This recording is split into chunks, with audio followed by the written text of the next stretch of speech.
Back in the 80s and 90s, movie tie-in games were more often than not platformers or dubious run-and-gun games that felt more like a cynical merchandising ploy. Oh, how times have changed. Or maybe not.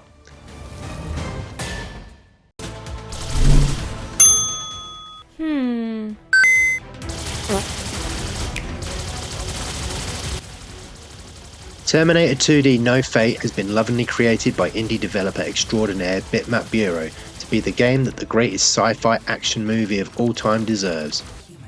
Terminator 2D No Fate mostly follows the plot of the blockbuster movie from 1991, using various different gameplay mechanics to get the story across.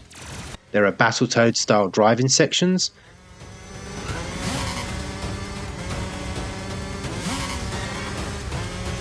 stealth type levels,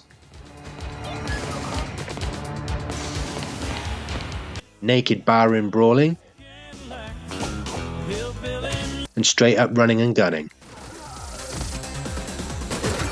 This being a game about time travelling and the consequences of our actions, there are deviations from the main plot of the movie depending on certain decisions you make.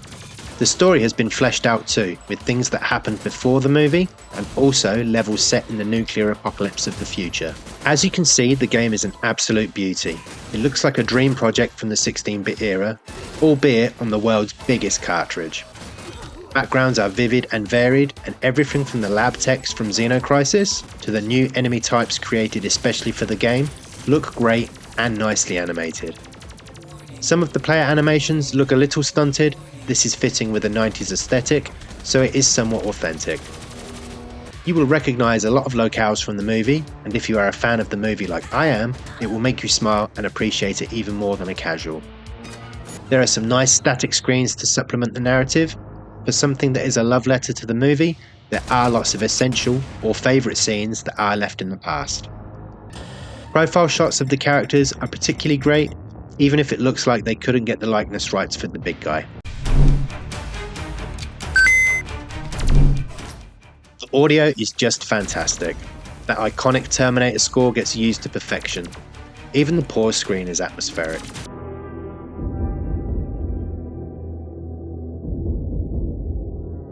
The SWAT truck scene is particularly adrenaline pumping, and it really helps to put you right in the centre of the battle.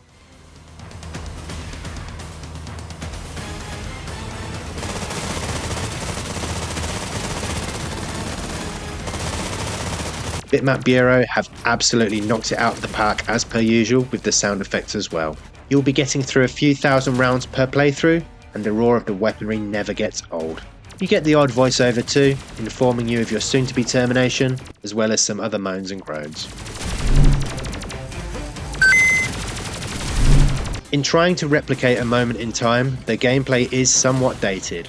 As long as you know that's what you're signing up for, that won't be a problem. It's what reviews are for, right? There are 3 different difficulties to select from the start, all with very smile-inducing phrases from the movie. My advice to anyone playing this for the first time: start on easy money, and on subsequent playthroughs go up a difficulty each time. The reason being is, there are option achievements for completing the game on each difficulty setting, and if you're a completionist, you're not really going to want to go back to an easier setting once you've completed it on a harder setting. I would also avoid going to the training mode and looking at the achievements themselves before you really need to, as it may ruin your enjoyment of the plot somewhat, even if you think you know what it is already. Different paths in the story also become available once the game has been completed once. This will allow you to make your own fate for yourself. There is also an arcade mode, a boss rush mode, Mother of the Future mode, and Infinite mode. Infinite mode, very disappointing. I expected it to be like the Cyberdyne boss battle, where there would be infinite enemies appearing through the doors, but it is basically a virtual simulation where you walk right and hold down fire. What a wasted opportunity. The game is very fun, even though it is essentially very repetitive. It is arcade style gameplay at its best. This is one for the score chasers and the speedrunners. You rack up score multipliers by not getting hit, and this is great fun, even if the criteria for getting an S rank feels a little inconsistent. My only real complaint with the game is the same problem I have with the Disney live action remakes. I feel like if you're going to resurrect a classic, you either have to do it 100% or do your own thing with it, not 80%. There were times when I was expecting a favourite storyboard, an amazing quote or action scene to appear, and it just didn't. That being said, there is still a lot of fan service here and a lot to be enjoyed.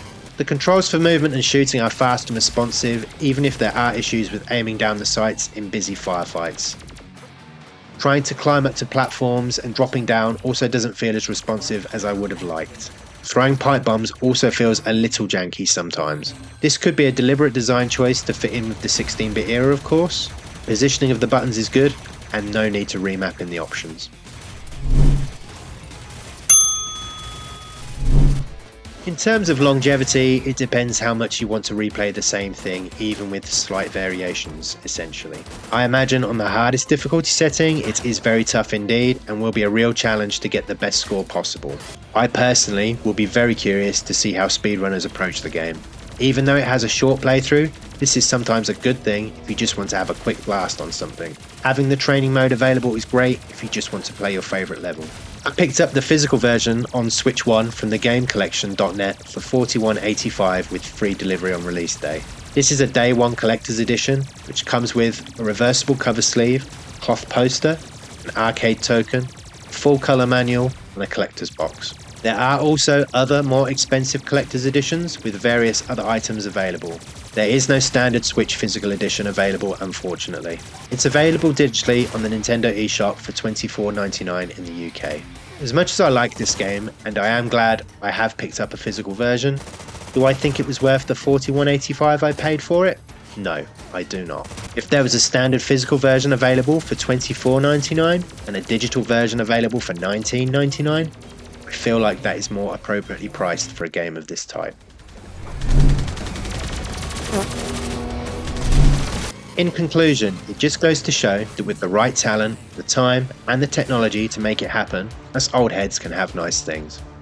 A few missed opportunities here and there, and a pricing issue stop this from being truly rad, but if hard-working developers like Bitmap Bureau can learn the value of classic intellectual properties from the past, maybe we can too.